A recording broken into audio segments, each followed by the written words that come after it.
로마서 5장 12절부터 21절 말씀입니다. 그러므로 한 사람으로 말미암아 죄가 세상에 들어왔고 또 그 죄로 말미암아 죽음이 들어온 것과 같이 모든 사람이 죄를 지었기 때문에 죽음이 모든 사람에게 이르게 되었습니다. 율법이 있기 전에도 죄가 세상에 있었으나 율법이 없을 때에는 죄가 죄로 여겨지지 않았습니다. 그러나 아담 시대로부터 모세 시대에 이르기까지는 아담의 범죄와 같은 죄를 짓지 않은 사람들까지도 죽음의 지배를 받았습니다. 아담은 장차 오실 분의 모형이었습니다. 그러나 하나님께서 은혜를 베푸실 때에 생긴 일은 아담 한 사람이 범죄했을 때에 생긴 일과 같지 않습니다.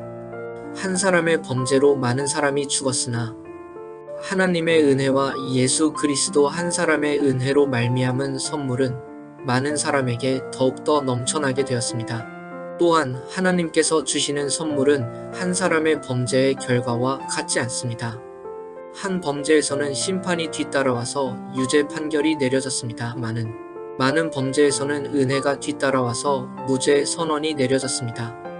아담 한 사람의 범죄 때문에 그 한 사람으로 말미암아 죽음이 왕노릇하게 되었다면 넘치는 은혜와 의의 선물을 받는 사람들은 예수 그리스도 한 분으로 말미암아 생명 안에서 왕노릇하게 되리라는 것은 더욱더 확실합니다.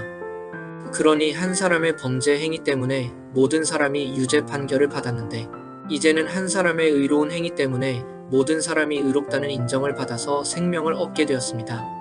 한 사람이 순종하지 않음으로 말미암아 많은 사람이 죄인으로 판정을 받았는데 이제는 한 사람이 순종함으로 말미암아 많은 사람이 의인으로 판정을 받을 것입니다.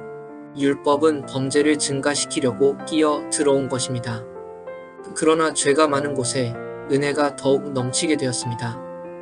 그것은 죄가 죽음으로 사람을 지배한 것과 같이 은혜가 의를 통하여 사람을 지배하여 우리 주 예수 그리스도로 말미암아 얻는 영원한 생명에 이르게 하려는 것입니다.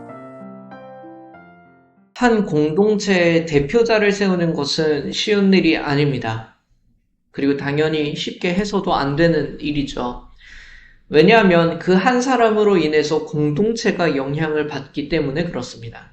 그런데 이 공동체를 인류라는 개념으로 확장해보면 어떤 일이 일어날까요? 본문 말씀 속에서 인류의 대표자로 두 사람이 소개됩니다. 먼저는 아담이고 다음은 예수 그리스도입니다. 사도 바울은 이 두 사람을 비교하면서 지금 우리에게 어떤 일이 일어나고 있는지를 설명해주고 싶은 것 같습니다. 바울은 죄가 어떻게 세상에 들어왔는지를 설명하면서 아담으로부터 말미암았다고 말합니다. 본문 12절입니다. 그러므로 한 사람으로 말미암아 죄가 세상에 들어왔고 또 그 죄로 말미암아 죽음이 들어온 것 같이 모든 사람이 죄를 지었기 때문에 죽음이 모든 사람에게 이르게 되었습니다. 아담의 불순종은 단지 자기 자신만을 망가뜨린 게 아니라 인류 전체를 죄와 사망 아래 놓이게 한 중대한 사건이었습니다. 모든 사람이 죄를 지었다는 이 말은 그렇기 때문에 아담이 범한 죄로 말미암아 우리 또한 하나님으로부터 끊어졌다는 사실을 의미합니다. 이에 대해서도 더 자세한 논의가 필요한데요. 먼저는 제게 그러한 실력이 있어야 되고 나중에 그런 기회가 주어졌으면 좋겠습니다. 이 죄는 율법이 주어지기 전에 일어난 사건이었어요. 그러니까 죄라는 개념은 율법이 주어지기 전에도 이미 있었다고 볼 수 있습니다. 이해가 되시나요? 율법이 주어진 것은 모세를 통하였어요. 그러나 그 모세에게 하나님의 율법이 주어지기 전에도 인류는 죄를 지었고 그 죄 가운데 놓여 있었다라는 사실을 기억하자면 율법 이전에 죄는 이미 존재했구나라는 걸 알게 되는 겁니다. 율법의 유무와 상관이 없이 인류는 죄 아래 놓여 있었다. 이를 본문에서 13절과 14절로 설명하는 겁니다. 율법이 있기 전에도 죄가 세상에 있었으나 율법이 없을 때에는 죄가 죄로 여겨지지 않았습니다. 그러나 아담 시대로부터 모세 시대에 이르기까지는 아담의 범죄와 같은 죄를 짓지 않는 사람들까지도 죽음의 지배를 받았습니다. 아담은 장차 오실 분의 모형이었습니다. 바울은 이런 상태 속에 있었던 우리에게 복음을 이제 설명합니다. 본문 15절입니다. 그러나 하나님께서 은혜를 베푸실 때에 생긴 일은 아담 한 사람이 범죄했을 때에 생긴 일과 같지 않습니다. 한 사람의 범죄로 많은 사람이 죽었으나 하나님의 은혜와 예수 그리스도 한 사람의 은혜로 말미암은 선물은 많은 사람에게 더욱더 넘쳐나게 되었습니다. 아담의 범죄와 예수 그리스도의 은혜는 같지 않음을 선포하면서 이를 설명하기 시작합니다. 아담의 범죄는 많은 사람을 죽게 했다. 우리 앞에 지금도 사망이 놓여 있는 것처럼 말이에요. 그러나 예수 그리스도의 은혜는 더욱 많은 사람에게 넘쳤고, 계속해서 바울은 아담과 예수 그리스도를 비교하는데 아담으로 말미암은 결과보다 예수 그리스도로 말미암은 결과가 더 크다고 이야기합니다. 본문 16절, 17절입니다. 또한 하나님께서 주시는 선물은 한 사람의 범죄의 결과와 같지 않습니다. 한 범죄에서는 심판이 뒤따라와서 유죄 판결이 내려졌습니다마는 많은 범죄에서는 은혜가 뒤따라와서 무죄 선언이 내려졌습니다. 아담 한 사람의 범죄 때문에 그 한 사람으로 말미암아 죽음이 왕노릇하게 되었다면 넘치는 은혜와 의의 선물을 받은 사람들은 예수 그리스도 한 분으로 말미암아 생명 안에서 왕노릇하게 되리라는 것은 더욱더 확실합니다. 아담은 이 세상의 정죄를 불러왔어요. 죄와 죽음이 다스리는 세상을 만들었다는 겁니다. 그러나 은혜를 받은 이들은 예수님께서 생명으로 왕노릇하신다고 선포합니다. 죄와 사망이 다스리는 세상에서 생명이 다스리는 나라로 변화되었음을 이야기하고자 하는 거예요.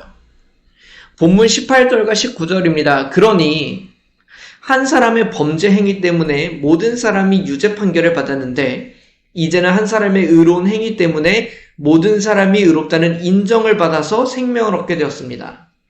한 사람이 순종하지 않음으로 말미암아 많은 사람이 죄인으로 판정을 받았는데 이제는 한 사람이 순종함으로 말미암아 많은 사람이 의인으로 판정을 받을 것입니다.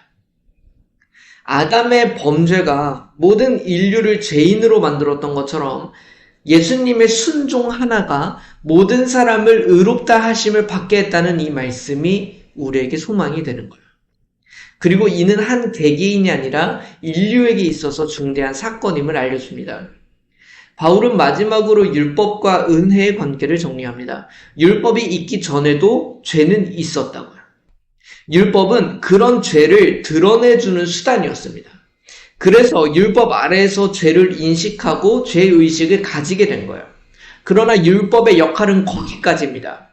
그러나 복음은 거기서 더 나아가게 하죠. 본문 20절입니다. 율법은 범죄를 증가시키려고 끼어 들어온 것입니다. 그러나 죄가 많은 곳에 은혜가 더욱 넘치게 되었습니다. 복음은 우리에게 하나님의 은혜를 선포합니다. 죄를 밝히는 것에서 그치는 것이 아니라 그 죄를 없이 할 수 있는 유일한 길을 알려준다고요. 정죄는 필요합니다. 그러나 그 정죄 이후에 죄의 문제를 해결하는 것이 더욱 필요하지 않겠어요? 이것을 하시는 분이 예수 그리스도이십니다. 우리는 이 두 사람 안에 속해 있는 겁니다. 우리는 아담으로부터 말미암은 인류에 속해져 있는 사람이죠. 이것을 부정할 사람은 없을 겁니다. 그 말은 뭐냐면 우리가 인간이 아니라고 그냥 짐승에 불과하다고 얘기를 하는 건데 여러분은 그렇지 않으시겠죠? 우리는 그 인류에 속해 있기 때문에 우리는 또한 죄에 갇혀 있습니다. 우리는 죄인이라고요. 그 죄에 대한 책임에서 자유롭지 않습니다. 우리가 배우지 않았으면 죄라는 것을 인식하지도 못했을 수 있지만 율법을 배우고 말씀을 알게 되면서 우리는 죄를 인식하게 되었고 그 죄에 대한 정죄를 받고 있습니다. 그러나 여기서 끝나지 않는다 하는 거예요. 성경은 우리를 예수 그리스도께 속한 자로 인도합니다. 그게 크리스토스, 그리스도인이라는 단어의 원래 의미이기도 해요. 정죄가 결론이 아니라고요. 죄와 죽음이 결론이 아닙니다. 우리도 알잖아요. 어떤 일을 정죄하고 그 죄를 드러내는 것이 양육의 끝이 아닙니다. 어떤 다른 사람들을 가르치고 어린아이들을 가르칠 때도요, 그 죄를 들춰내는 것이 교육의 목표가 아닙니다. 그 죄의 영향에서 벗어나는 것이 우리의 목표지 않겠어요? 하나님께서 하시는 일이 그것입니다. 죄와 죽음을 결론으로 맺는 것이 아니라 은혜와 생명으로 나아갈 수 있도록 하는 것. 이런 점에서 복음은 죄를 단순히 덮어주는 용서의 메시지로 그치는 것이 아니라 우리가 죄 아래서 살지 않도록 그 권세를 바꿔주는 능력 있는 메시지가 되기도 합니다. 그래서 우리의 끝은 죄로 인하여 찾아오는 정죄가 아니라 은혜로 나아가게 하는 겁니다. 이 말씀이 굉장히 어려운 말씀이거든요. 그리고 논의해야 될 게 너무 많은 말씀이에요. 그러나 오늘 이 시간 우리가 이 말씀을 의지하여 믿음의 삶을 살아가고자 할 때 그저 우리가 가장 단순하고도 가장 명백한 그 말씀의 메시지를 가지고 나아갈 수 있다면 우리는 더 이상 죄를 드러내고 그 죄에 대한 정죄함으로 멈춰 있는 것이 아니라 하나님께서는 은혜로 그 모든 것들을 덮으실 뿐만 아니라 은혜로 살게 하시는 것까지를 우리를 위해 준비하셨다는 겁니다. 하나님의 목적이 단순히 우리를 예배로 성경으로 다른 믿음의 사람들로 인도하셔서 너는 이런 죄를 짓고 있어 라는 걸 밝히는 것이 하나님의 목적이 아니고 하나님의 목표가 아니란 말입니다. 그것은 통로예요. 우리가 죄인임을 깨닫게 하는 통로, 우리가 하는 것이 죄였구나라는 걸 깨닫는 통로.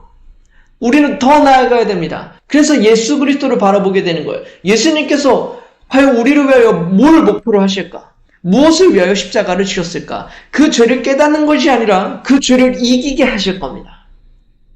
그리고 예수님이 먼저 그 죄를 이기셨습니다.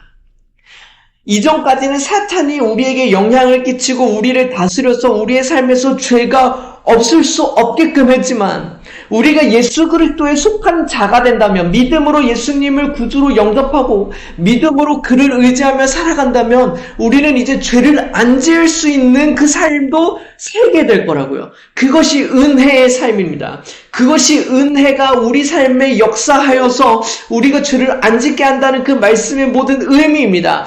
하나님이 행하시는 일은 지금 그거예요. 예수님께서 행하고자 하시는 일이 그겁니다.